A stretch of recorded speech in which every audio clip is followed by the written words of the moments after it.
I managed a weak smile and reached out to pat her hand, dictating for her to calm down.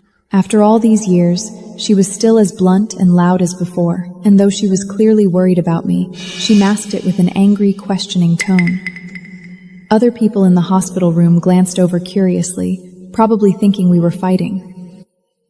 I opened my mouth to speak, but my vocal cords had already been eaten away by the decay and were too damaged to make a sound. Your wolf was so strong.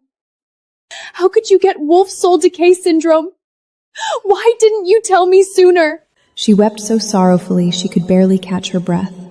As I reached up to wipe the tears from her face, a strange calmness settled over me.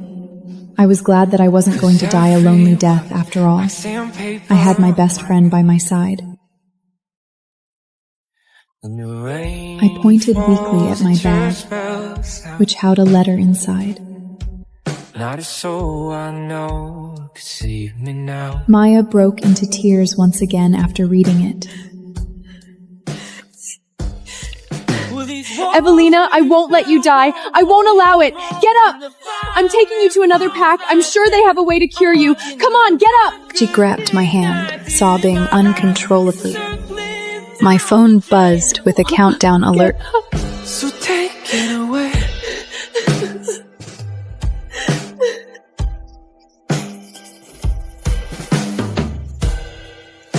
Just like that, it's like I was never here. In another 120 minutes, I would leave the world. My bones disappear. The next second, my phone vibrated again. It was a call from Mom. Still not dead yet? I thought you'd be gone by now. Megan's voice came through fast, dripping with venom. Megan, you bitch! You're the one who's killing Evie! I hope you rot in hell! Say what you want. It won't change the fact that your best friend is dying. Evelina, just die already. Your parents, your brother, and your mate, they're all mine now. After all these years of fighting, think it's clear to see who won. Macon said with a laugh then. Footsteps approached on the other end. Megan's den instantly shifted. Eve, when are you coming home? Mom and Dad are really worried about you because you keep running away from home like this.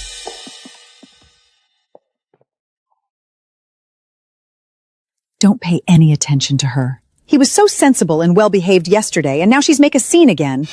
Honestly, she never lets us have a moment's peace. The line went dead as Mom snatched the phone and hung up. Maya immediately tried calling back, but all she got was a flat tone, indicating that my number had been blocked. That disgusting bitch! I swear I'll skin her alive! If I ever see her! With the very last of my strength, I traced the words "I'm sorry" into the palm of Maya's hand.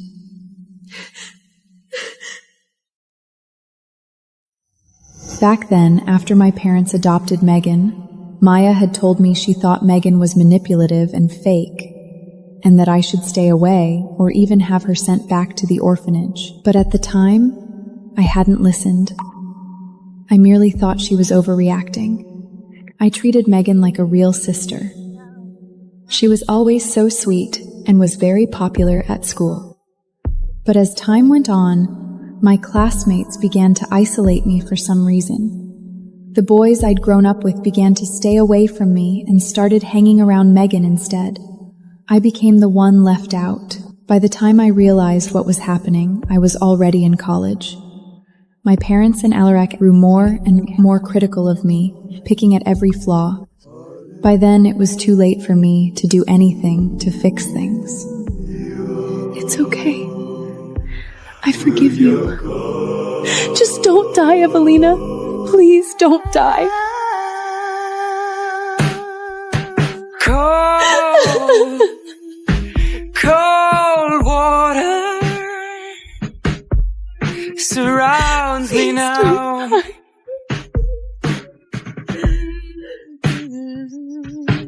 And The countdown was down to the last few minutes now. I've got Then, My phone buzzed again.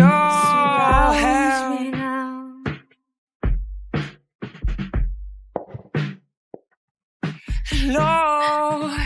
Evelina, open your eyes. It's a message from your fiance. Look. Hello. Maya held up my phone to show me the message from Kenneth. The words on the screen seemed to cut like a sharp blade, making my eyes sting. I lay on the hospital bed, my thin, frail fingers brushing wakely over the screen as a faint, bitter smile touched my lips.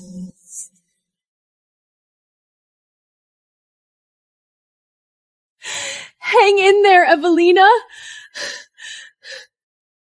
Maya's grace echo in my ears, sounding as if they came from somewhere far, far away. I tried to force my eyes open, to tell her not to cry, but my eyelids felt weighed down by an impossible weight, impossible to lift no matter how hard I tried. The pain in my body grew distant and numb as death drew near.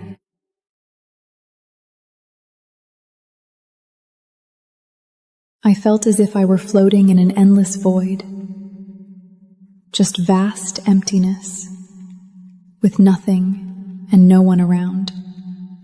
My final thought cut through the darkness, clear and unyielding.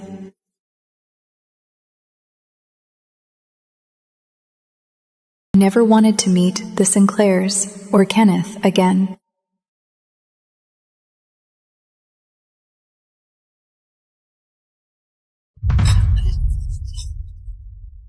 After I died, my soul lingered.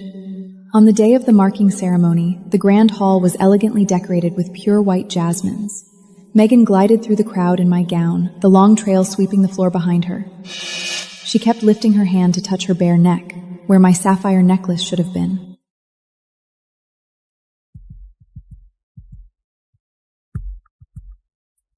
Ken, why isn't Evna here yet? She asked softly, though her voice carried just far enough for the nearby guests to hear. Is she really not bringing the sapphire jewelry without it the ceremony? She trailed off, her eyes instantly glistening with tears. She turned a pitiful gaze toward Mom, Dad, and Kenneth. Is Evie still upset with me? Is that why she's hiding the jewelry so that I can't go through with the ceremony properly? Her voice cracked, and her fingers twisted the fabric of her dress as though she had suffered the deepest injustice. My parents' faces darkened at once, looking like two volcanoes on the verge of an eruption.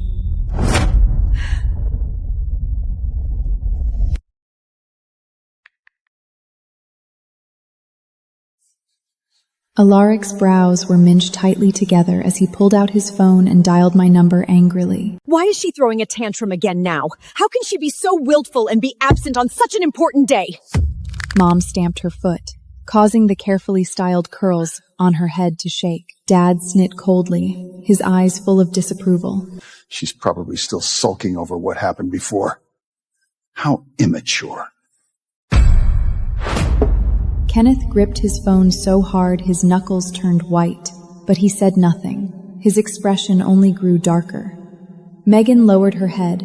For a fleeting second, the corner of her mouth lifted slightly in a snake-like smile.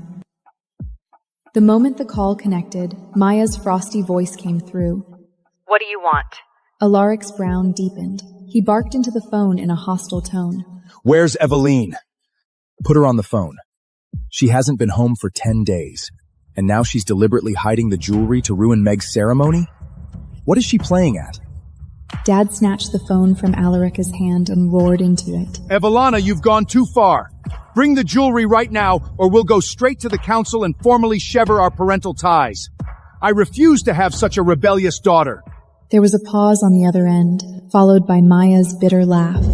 It was one full of mockery and raw grief. She can't send it over, and she's never coming back. Evelina is dead. She died 10 days ago.